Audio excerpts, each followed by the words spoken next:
convido todos a abrirem a palavra do Senhor na primeira carta do apóstolo Paulo à igreja que estava em Corinto, capítulo 11.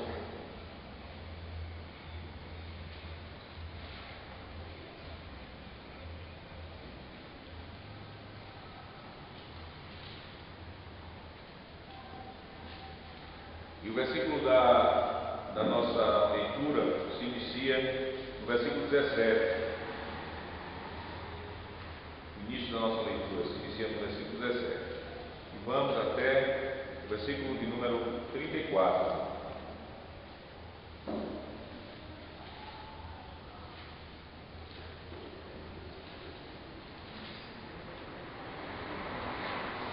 Primeiro Coríntios, capítulo 11, a partir do versículo 17. Nisto, porém, eu vos prescrevo, não vos louvo, porquanto vos ajuntais não para melhor, sim para pior.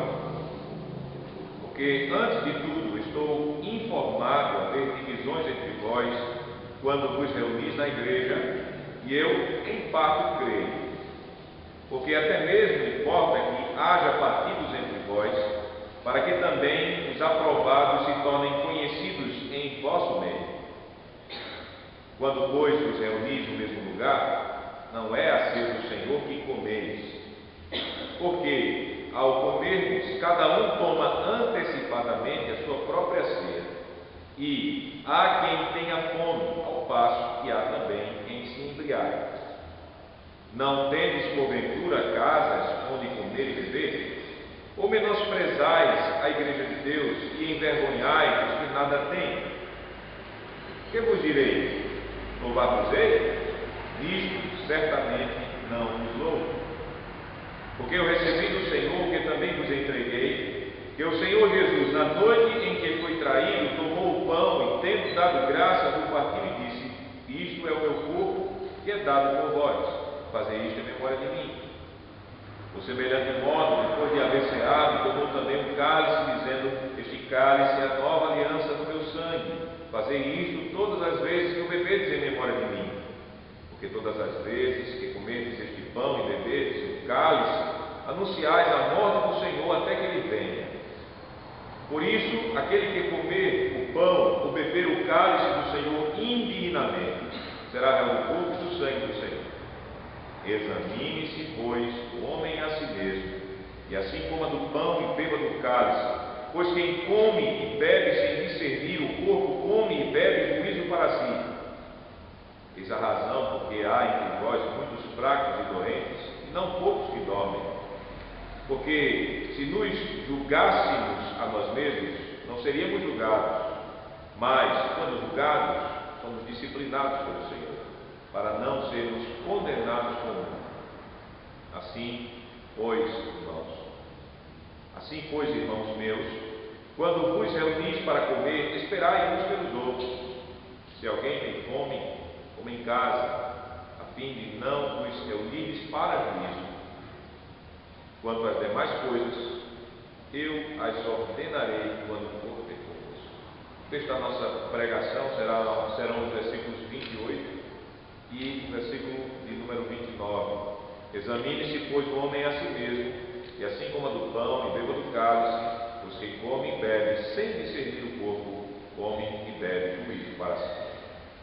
Amada congregação, nosso Senhor Jesus Cristo e demais ouvintes da palavra de Deus, estamos diante de uma ceia. Esta ceia é um banquete, não um banquete para satisfazer nossas necessidades terrenas. É um banquete para satisfazer a nossa necessidade espiritual. Não é comida e bebida para alimentar nosso corpo, é comida e bebida para alimentar a nossa alma. O alimento e o nutriente não é e nem está no pão e no vinho sobre essa mesa. O alimento e o nutriente está na comida verdadeira que está no céu. O alimento que comeremos não é terreno,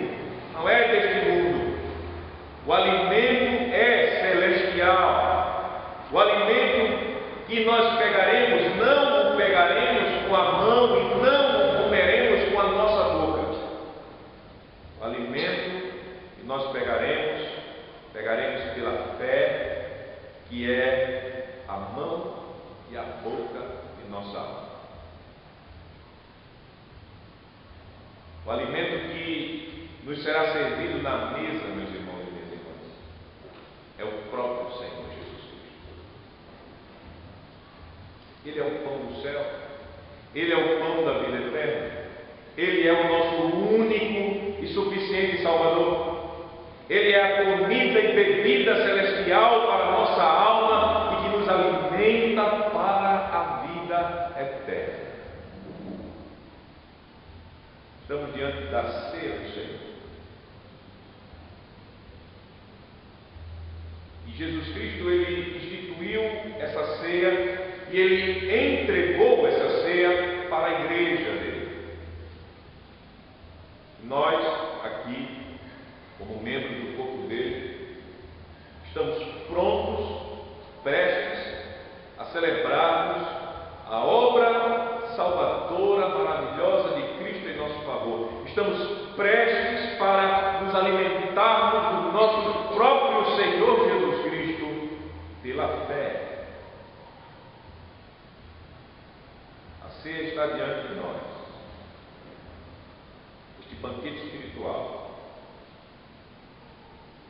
E o nosso chamado é chegarmos a essa ceia, a essa mesa santa, conscientes do que ela é.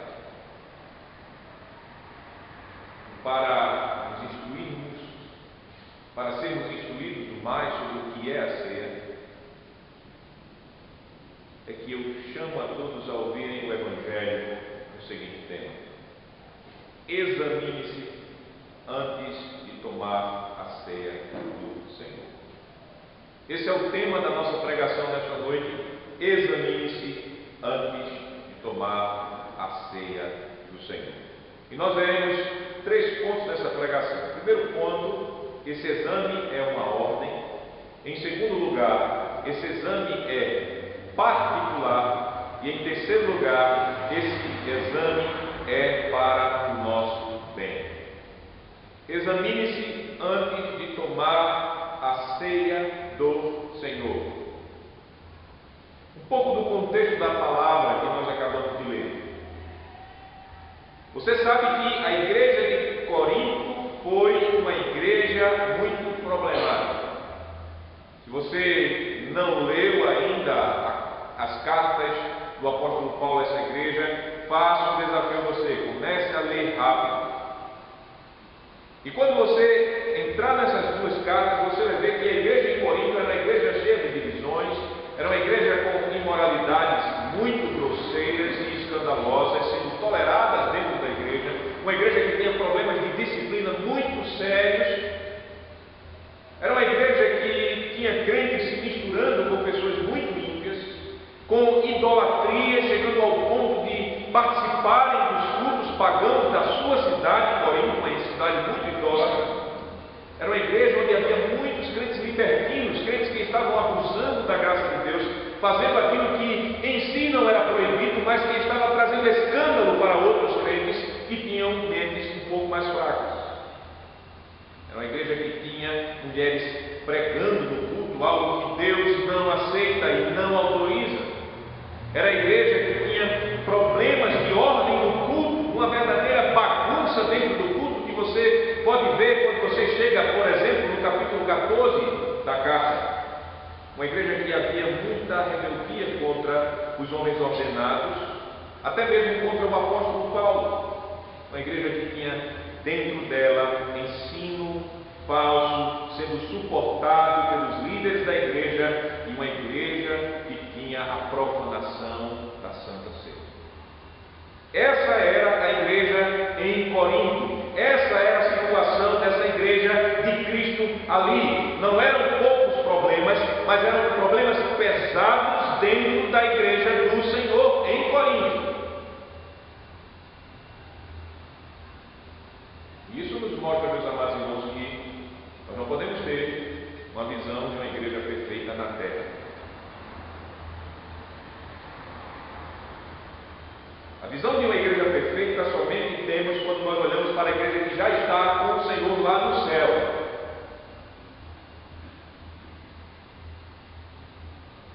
Lá sim, há uma igreja sem problemas, pois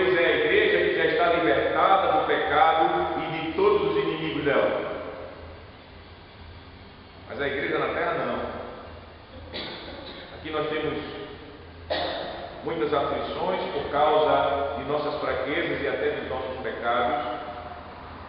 Aqui nós ainda temos provações que vêm para nos aperfeiçoar, e esse aperfeiçoamento também considera quedas, porque nós aprendemos também com os nossos erros. A realidade dessa igreja aqui é que nós temos tentações e nas nossas fraquezas nós caímos e pecamos. Então, quando nós estamos olhando a realidade da igreja na terra, nós somos chamados a, como diz hoje em dia, darmos um desconto para a igreja e para as fraquezas da igreja em Corinto. Nos leva a termos um julgamento de misericórdia, nos faz não nos escandalizarmos com vários problemas que podem ocorrer, que ocorreram naquela igreja e que podem ocorrer na nossa igreja, que está nessa terra ainda.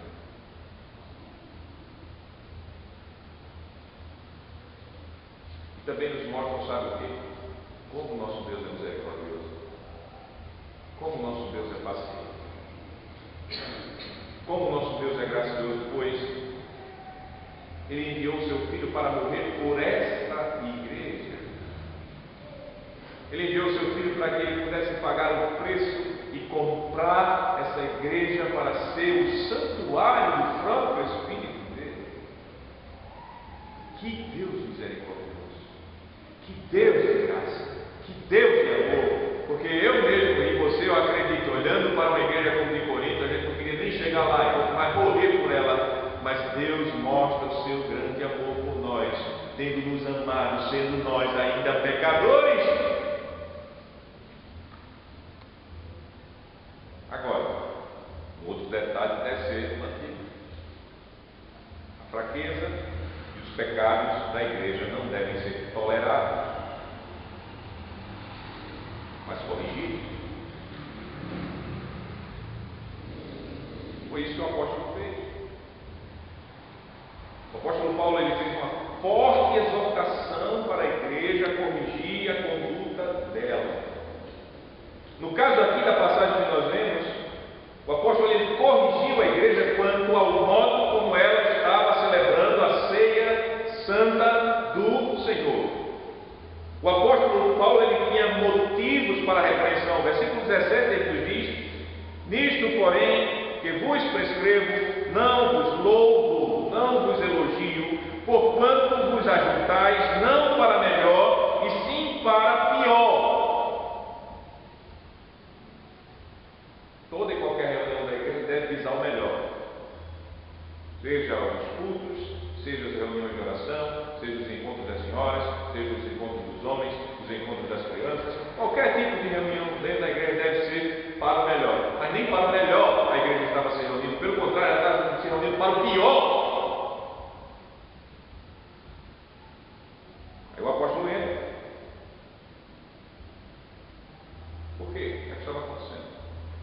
Versículo de número 18, o apóstolo diz: porque antes de tudo estou informado de haver divisões entre vós, quando vos reunis na igreja, e eu em parte creio. O apóstolo estava longe, ele recebeu uma comitiva de irmãos que estavam relatando a Paulo o que estava acontecendo em Corinto. E aí Paulo ele diz: olha, estou sabendo disso.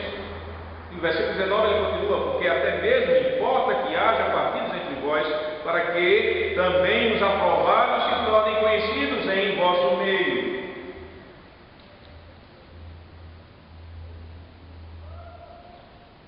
Interessante que o apóstolo ele diz que havia o pecado de partidarismo dentro da igreja.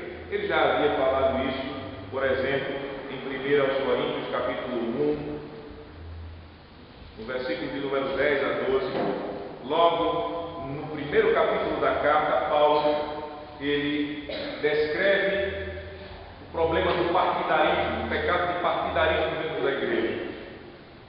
1 Coríntios capítulo 1, versículo 10, ele diz: logo, meus irmãos, pelo nome de nosso Senhor Jesus Cristo, que faleis todos a mesma coisa, e que não haja entre vós divisões. Teve uma palavra grega para o que ele usou lá no capítulo 11.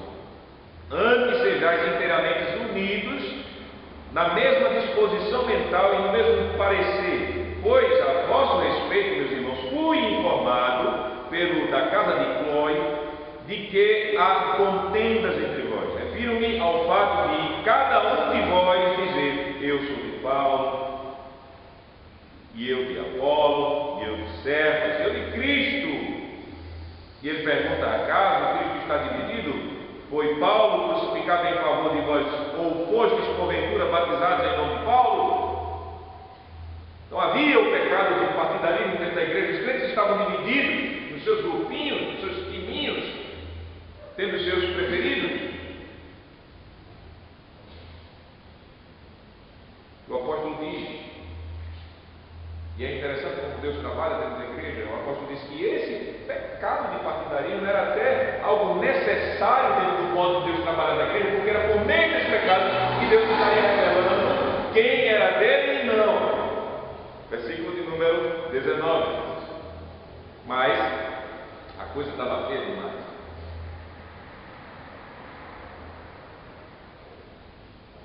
Porque as divisões estavam afetando a ceia do Senhor, ao ponto de não ser possível a verdadeira celebração da ceia do Senhor. Veja o versículo número 20 lá, do capítulo 11, por favor. O texto diz: antes digo que as coisas, capítulo 11, versículo 20. Quando, pois, vos reunis no mesmo lugar, não é a ceia do Senhor que comeis. O que é que eles estavam fazendo? Haviam crentes tão preocupados consigo mesmos que eles não se importavam com seus irmãos na fé, ao ponto de fazerem a ceia do Senhor um banquete de egoísmo, de soberba, glutonarias, bebedices e humilhação dos irmãos mais carentes da igreja. Versículo de número 21, versículo 22 diz isso: porque ao comerdes, cada um toma antecipadamente a sua própria ceia, e a quem tenha fome, ao passo que há também quem se embriague.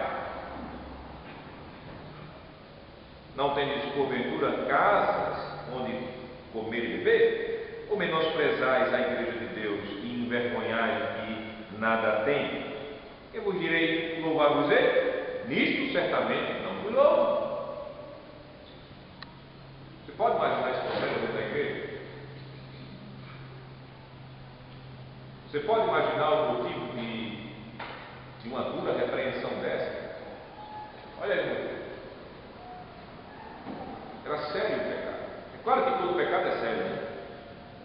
Mas esse pecado era seríssimo.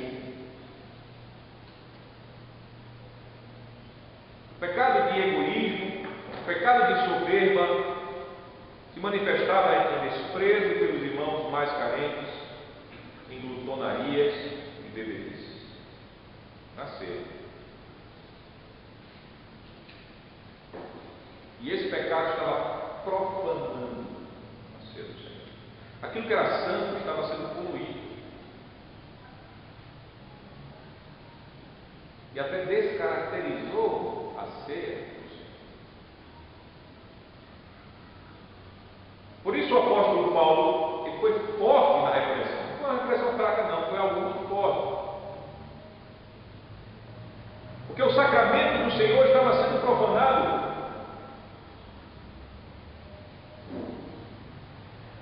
A ceia do Senhor não podia ser mais identificada no modo como a igreja estava celebrando a ceia do Senhor.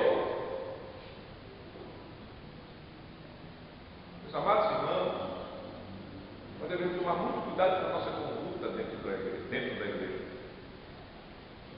Porque a nossa conduta pecaminosa pode chegar a tal tom de grosseria que nós podemos descaracterizar a instituição da ceia do Senhor, tirar as características dela, não ser mais aquele sacramento de Deus que Jesus entregou aos seus apóstolos e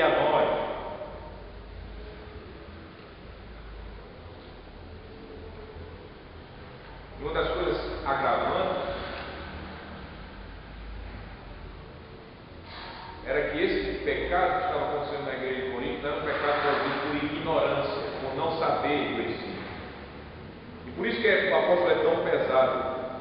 Diferentemente do peso da instrução anterior, quando de fato a igreja estava pecando por ignorância, por estar aprendendo.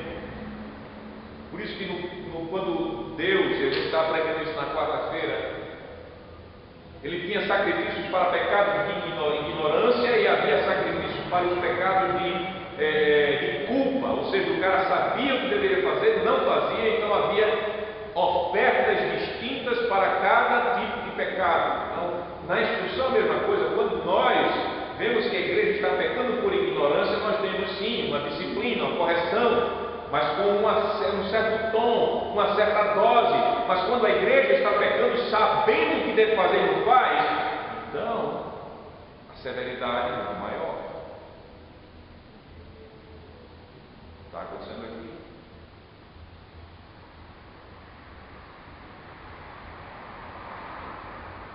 Não era pecado de ignorância daqueles que estavam tomando a ceia, menosprezando o sacramento dos seus irmãos.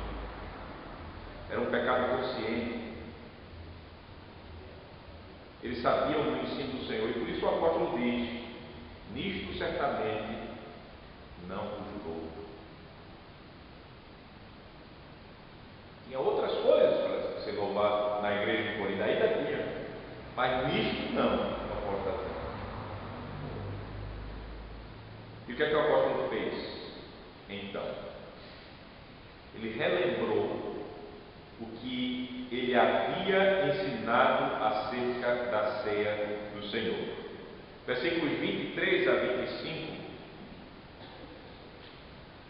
O apóstolo começa no versículo 23: porque eu recebi do Senhor o que também vos entreguei. Ele recebeu do Senhor o ensino do sacramento, e lembre-se que foi Paulo, o pai da igreja de Corinto, e ele ensinou esse ensino para a igreja precisamente.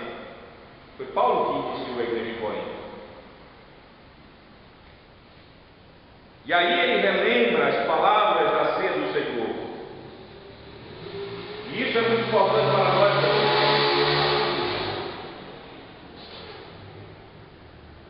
Veja qual foi a base do ensino de Paulo, da repreensão de Paulo. A base do ensino e da correção do apóstolo é a palavra. Nós não corrigimos a igreja conforme o que pensa o pastor ou os oficiais desta igreja. Nós não devemos corrigir a igreja por uma mera tradição. Disciplina na igreja se baseia e somente se baseia, para ser legítima, na palavra de Deus. Que a palavra de Deus é a base da nossa correção.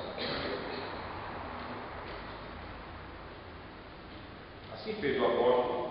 Ele lembrou o que a igreja havia recebido dele, e ele lembrou o seguinte, versículo de número 26, veja: porque todas as vezes que comerdes este pão e beberdes o cálice, anunciais a morte do Senhor até que ele venha. E aqui nós vemos a profundidade do que é o sacramento da ceia. A ceia não é uma mera refeição coletiva. Lembre-se como nós ouvimos na escola dominical hoje de manhã, depois do culto, um pouquinho do contexto. Dentro da prática da igreja apostólica, naquele período apostólico inicial da igreja, havia a festa do ágape, que era a festa do amor, ou seja, depois do culto, ou durante o culto, isso não é muito preciso, os crentes se reuniam numa grande refeição, e eles comiam juntos. Normalmente os cultos eram nas casas dos crentes, casas grandes de irmãos que tinham mais recursos financeiros, abriam sua casa e o povo cultuava ali. Então se fazia aquele banquete, e possivelmente naquele banquete se seguia a ceia do Senhor, e o povo estava tratando a mesa como se fosse esse banquete que não era sacramento, misturando as coisas. E aí a confusão estava acontecendo, e o apóstolo, na sua instrução, ele está dizendo claramente para nós que a ceia não é uma mera refeição coletiva. A ceia é o sacramento que anuncia a morte do Senhor Jesus Cristo. Ele disse isso porque todas as vezes que comerdes este pão e beberdes o cálice, anunciais a morte do Senhor até que ele venha.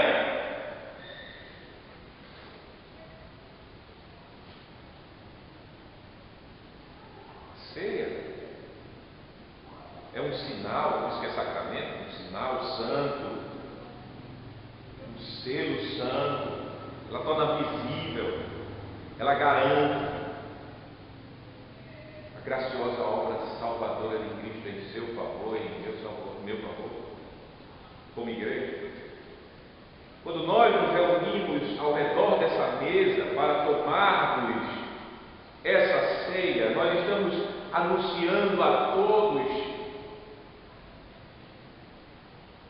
que Jesus, ele morreu em meu favor para que eu pudesse ser perdoado por todos os meus pecados e pudesse ser salvo. Quando nós nos reunimos para tomar a ceia, nós estamos de fato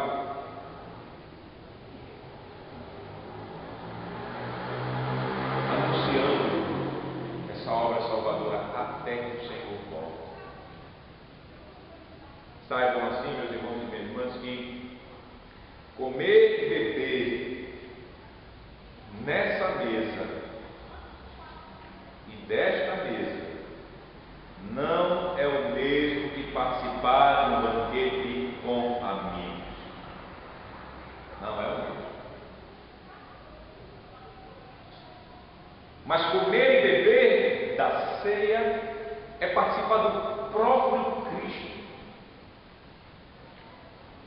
Comer e beber da ceia é estar vivendo em mais intimidade com Jesus Cristo, e não só com Jesus Cristo, mas com os verdadeiros irmãos nossos que participarão da ceia.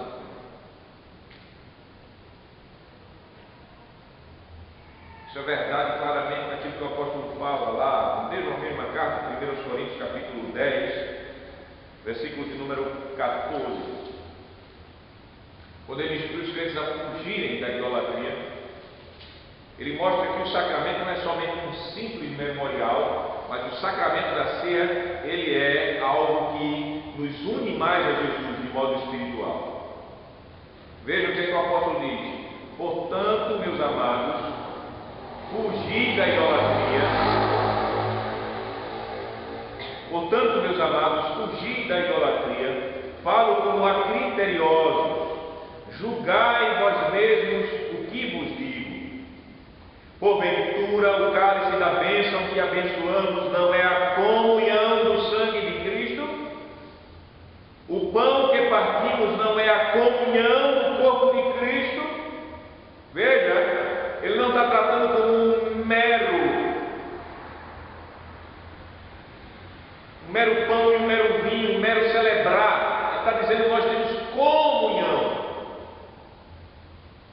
Versículo 17: porque nós, embora muitos, somos unicamente um pão, um só corpo, porque todos participamos do único pão. Considerai Israel segundo a carne. Não é certo que aqueles que se alimentam dos sacrifícios são participantes do altar? Que digo, pois, que o sacrificado ao ídolo é alguma coisa?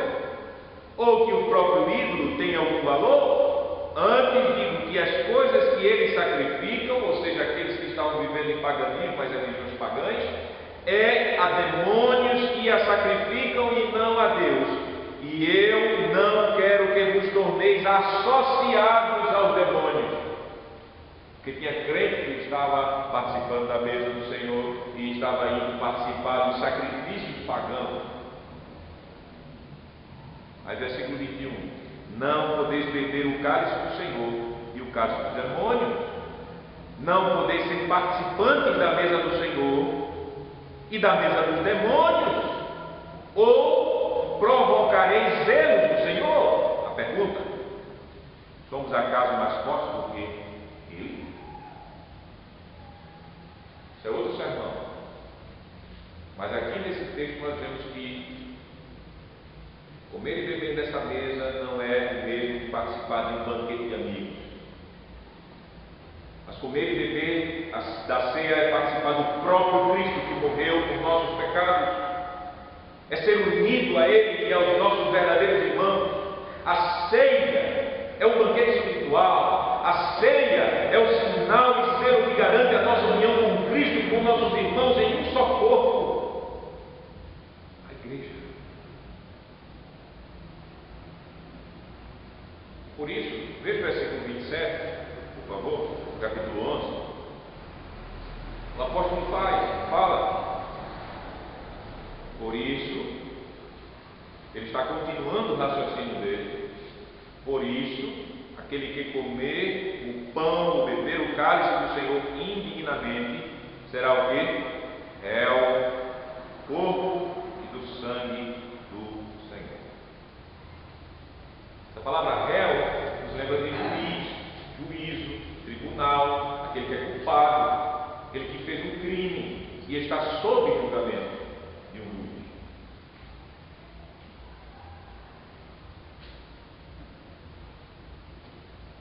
Aqui nós chegamos ao ponto que nós vemos que não havia justificativa para acontecer o que estava acontecendo na igreja em Corinto. Os membros da igreja não deviam tomar a ceia como estavam tomando, ou seja, sem discernimento do corpo do Senhor, em pecado e egoísmo e soberba. Notem que o texto diz que aqueles que tomassem a ceia indignamente, ou seja, aqueles que estavam insultando o Senhor, profanando o sacramento com o pecado e por isso indignos de chegarem à mesa, porque estavam em pecado, eles seriam castigados com justo castigo. Deus castiga, pastor? Castiga, meu amigo. Castiga, meu irmão. Qual pai que ama seu filho não castiga seu filho? É claro que o nosso governo está nos dando de todo jeito, e o socialismo no Brasil está dando todo jeito para tirar de você a autoridade sobre seus filhos e fazer seus filhos irem para o inferno, com essa malvada da lei da pomada. Mas um pai que ama seus filhos, disciplina-os, usa vara, diz não, bota de castigo.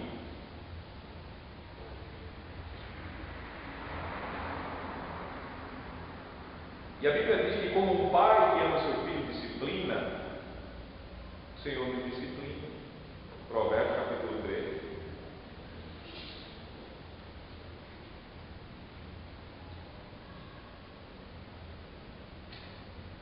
Isso nos mostra, versículo de número 29, versículo número 27. Isso nos mostra que Deus ele não tolera pecado.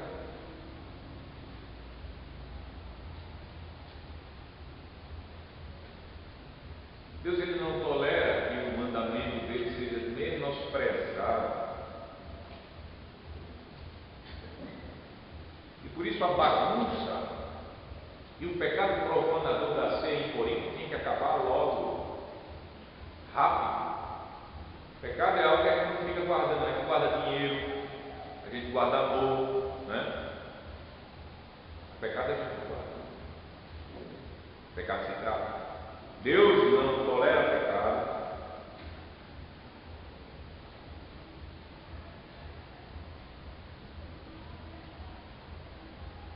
E por isso cada membro tinha deveres. E o que é que cada membro deveria fazer para não se tornar réu da profanação do corpo do Senhor? Veja o versículo número 28 e 29, que é o texto. Examine-se, pois, o homem a si mesmo, e assim coma do pão e beba do cálice, pois quem come e bebe sem discernir o corpo, come e bebe juízo para si. Isso é o que cada crente da igreja em Corinto deveria fazer. Isso é o que cada um de nós devemos fazer ainda hoje.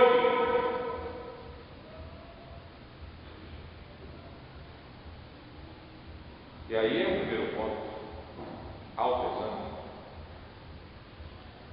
autoexame, ou esse exame, é uma ordem. É uma ordem porque o verbo está no imperativo. Examine-se, o texto diz. Não é uma opção, é um dever, é mandamento. Examine-se. E essa palavra nos dá a entender que você e eu devemos fazer uma prova de nós mesmos. Nós devemos verificar criteriosamente se nós estamos honrando o sacramento do Senhor. Nós devemos questionar a nossa consciência. Se estamos tomando a ceia do Senhor sabendo o que essa ceia significa.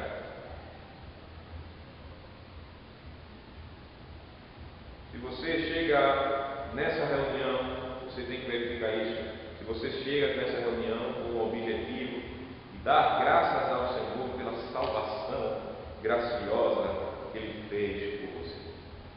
Você tem que examinar-se a si mesmo para ver se você está chegando aqui e você tem uma vida disposta para viver, lutando contra os seus pecados, em gratidão ao Senhor e vivendo em amor com seus irmãos. É isso que Ele ordena. É ordem. E por isso, por causa dessa ordem, examine-se, pois, o homem a si mesmo, é que pessoas incapazes de fazer esse autoexame, por exemplo, crianças que ainda não têm consciência do que é a ceia do Senhor, e também pessoas incapazes mentalmente de fazer discernimento, deficientes, como se chamam, deficientes mentais, não podem participar da ceia do Senhor, pois eles são incapazes de cumprir esse mandamento. Os presbíteros têm que verificar, os pais têm que verificarem, porque eu acredito que cada criança aqui, olhando a ceia, tem vontade de participar da ceia e pergunta: papai, quando eu vou participar? Então, quando estiver com essa capacidade de fazer esse autoexame, porque é um mandamento. A outra coisa é que esse autoexame é particular. Notem que o texto diz: examine-se, pois, o homem a si mesmo. É um dever de cada membro da congregação que vai chegar à mesa. Esse autoexame não é o seu esposo ou a sua esposa que faz por você. Esse autoexame não é feito pelo presbítero, pelo pastor, por você. Esse autoexame é você que fará por você.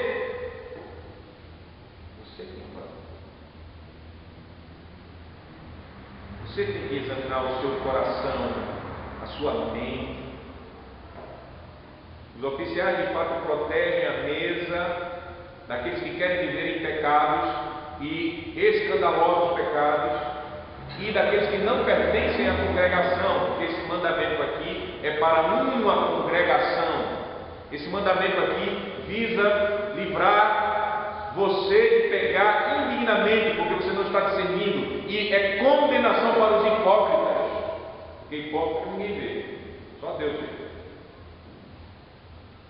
Tem três pessoas que sabem do hipócrita: o próprio hipócrita, o diabo e Deus, somente.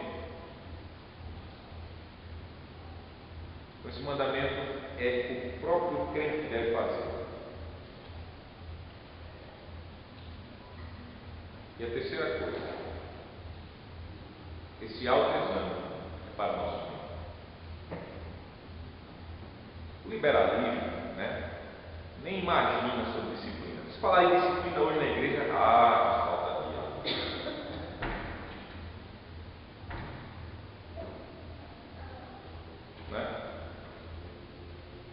Cadê o amor? Mas isso é uma visão errada do amor. É uma visão errada. O amor de hoje é aquele amor que você tolera todos os erros do seu marido, da sua esposa, dos seus filhos, dos membros da igreja. Mas isso não é amor, não. Isso é ódio, a Bíblia diz. A Bíblia fala que é bem melhor as feridas feitas daquele que ama do que o amor escondido. Ou seja, todo mundo está batendo nas suas costas, pode ver, é verdade, etc e tal. Mas vá para o inferno. Eu não tenho coragem de dizer você vai para o inferno, não, eu fico tolerando seus pecados. Mas, irmãos, disciplina, esse autoexame para o nosso bem. Fazendo o autoexame antes de tomar a ceia, estamos sendo livrados de tomarmos a ceia dignamente. Fazendo o autoexame, nós estamos de fato sendo preservados pelo Senhor para discernirmos o corpo do Senhor, para que eu, na minha consciência, eu possa dizer: será que eu estou de fato entendendo essa ceia? Será que de fato eu estou confiando na graça de Deus? Será que de fato eu estou lutando contra os meus pecados e os abominando? Será que de fato eu estou vivendo o amor que essa ceia representa? O amor de Cristo por mim, meu por Ele e meu pelos meus irmãos? Será? Questionamentos tão bons para o nosso bem. Por quê? Porque se eu não fizer isso, eu vou tomar assim dignamente, eu vou ser réu, culpado. E o que é que vai acontecer? O céu não é o Brasil, onde os réus são livrados e são pegar, e até aqueles réus que estão mais próximos do poder recebem o melhor das prisões.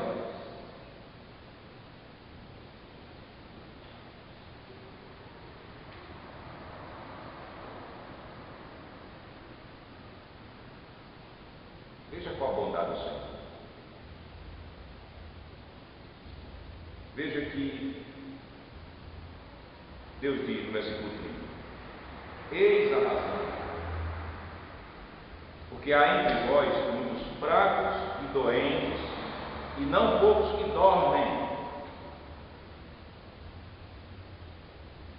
A igreja de hoje nem pensa em disciplina e nem pensa num Deus que faz o crente ficar doente e mata a crente. Não, o que é isso? Não é o Deus da Bíblia. Espera aí. E que Bíblia? Porque o Deus da Bíblia está dizendo aqui.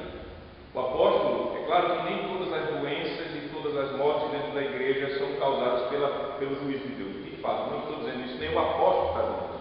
O apóstolo está dando a razão, porque dentro da igreja tinha gente que estava doente e outros que morreram, porque os que dormem, outros que já dormiam. E aqui não tem nada a ver com que eles ficavam bêbados, passavam mal, morreram, mas era a própria mão de Deus matando. Lembre-se do que Deus fez com Ananias e Safira. Pensa que Deus não mata crente? Não, mata. Chega até a matar. Juízo.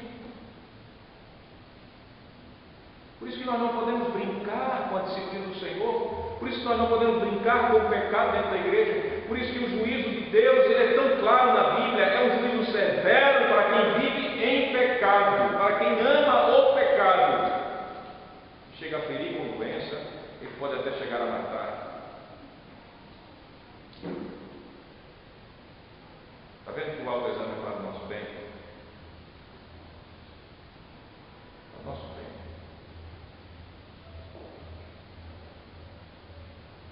Está vendo que esse autoexame mostra o amor do Senhor? Lembre-se do segundo mandamento: é o Senhor Deus que visita a iniquidade dos pais dos filhos da terceira e quarta geração, daqueles que o aborrecem, mas faz misericórdia até 1000 gerações daqueles que o amam e guardam os seus mandamentos. O nosso Deus, meus amados irmãos, ele não se agrada em punir. O nosso Deus, ele se agrada em abençoar. Ele pune porque ele é justo. E ele abençoa porque ele é bondoso e misericordioso. E ele quer ser bondoso, e ele quer ser misericordioso. E por isso que ele diz: examine-se, pois, o homem de si mesmo.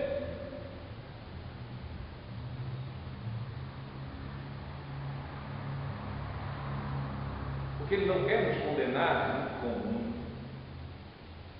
Veja o versículo de número 31. Porque se nos julgássemos a nós mesmos, não seríamos o quê? Julgados. A autodisciplina consciente.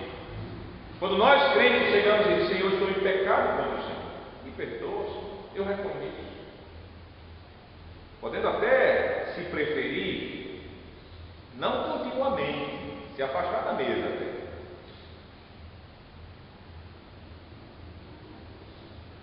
Não continuamente. Mas se alguma coisa na consciência tem, tá bom, não vou participar. Mas tratar com o evangelho. Aborrecer, dominar, voltar à comunhão. Porque ele diz: para não sermos julgados. Versículo 32. Mas quando julgados, estamos sendo julgados pelo Senhor, somos disciplinados pelo Senhor, para não sermos o quê? Condenados pelo mundo. Veja o amor de Deus. Até a disciplina de Deus, aplicada dentro da igreja, é para que a gente não seja condenado como o mundo, lançado ao inferno. Eu sei que disciplina dói, né? Porque pecado o quê? Desobediência dói. Eu ensino isso ao meu menino desde cedo. Desobediência, aí repete, dói. E eles sabem por que dói.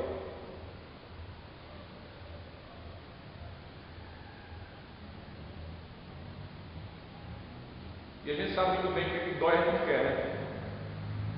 E até quando a gente é disciplinado pelo Senhor, a gente vai aquilo que o escritor às vezes diz. A disciplina, naquele momento que nós recebemos, parece tristeza, de fato traz tristeza, mas depois traz vida. A disciplina de Deus. Então veja como Deus ele mostra o seu cuidado, veja como Deus ele mostra o seu bem, o seu desejo de nos fazer bem. Ele, antes da ceia, nos exortando, examine-se coisa você mesmo.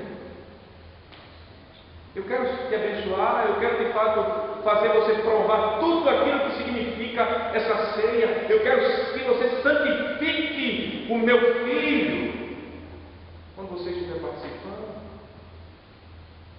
Assim, meus amados irmãos e irmãs, nós somos instruídos e vamos ouvir mais na forma que nós iremos ler. Somos instruídos pelo Senhor. O próprio Senhor ele nos chama a nos reunirmos na mesa dele, não para pior. O próprio Senhor ele está nos chamando não para participarmos para juízo, mas para a bênção, para sermos alimentados por Jesus Cristo, o pão da vida, a comida e bebida celestiais para a nossa salvação, para o nosso fortalecimento, para nos, de fato, nutrir a fé, para que nós possamos assim caminhar nesse caminho glorioso até os céus, em Cristo Jesus, na perseverança dos santos. Por isso, meus amados irmãos, o chamado do Senhor é esse: examine-se, pois, o homem a si mesmo, e assim coma do pão e beba do cálice. Pois quem come e bebe, sem discernir o corpo, come e bebe juízo para si. E a instrução final do Senhor nós vemos no versículo 33, quando ele fecha, dizendo: assim, pois, irmãos meus, quando vos reunis para comer, esperai uns pelos outros. Abandone o vosso egoísmo, abandonem a vossa soberba, entendam o que é essa ceia do Senhor. Se alguém tem fome, come em casa, a fim, com o objetivo de não vos reunirdes para juízo. Quanto às demais coisas, eu as ordenarei quando for ter como. Então fomos instruídos, e eu chamo todos os irmãos agora a ouvirem mais sobre o princípio da Santa Ceia. E por isso abram o seu livro do Cântico, na página 407, e vamos ouvir mais sobre o significado da Santa Ceia. Em algumas versões do nosso livro de Cântico, pode ser que página 409, mas o texto que nós iremos acompanhar a leitura é a forma da Santa Ceia. E nós encerraremos o sermão após a oração. Ok? Mas nesse momento iremos acompanhar a leitura da ceia, da forma mais institucional. Amada congregação do Senhor Jesus Cristo, vamos agora ouvir o significado da Santa Ceia. Jesus Cristo instituiu esta ceia, como o apóstolo Paulo descreve em 1 Coríntios capítulo 11, versículos 23 a 29. Essa passagem nós já lemos. Então vamos agora para o alto exame. Depois da passagem vem o ensino sobre o alto exame. Por isso, a fim de celebrar a Santa Ceia para fortalecer a nossa fé, é necessário que examinemos a nós mesmos. O exame sincero consiste em 3 partes, mais ensino do autoexame. Primeiro, cada um deve ter consciência dos seus pecados e da maldição maldição de Deus para se detestar e se humilhar perante Deus, porque a ira dele contra o pecado é muito grande. Segundo, cada um deve determinar se realmente confia na promessa fiel de Deus de que todos os seus pecados são perdoados somente por causa do sofrimento e da morte de Jesus Cristo. Terceiro, cada um deve determinar se tem a intenção sincera de mostrar a Deus a sua gratidão por uma vida dedicada a Ele.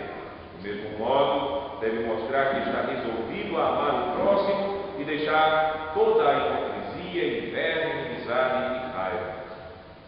Deus certamente recebe à mesa do seu Filho Jesus Cristo todos os que têm esta intenção.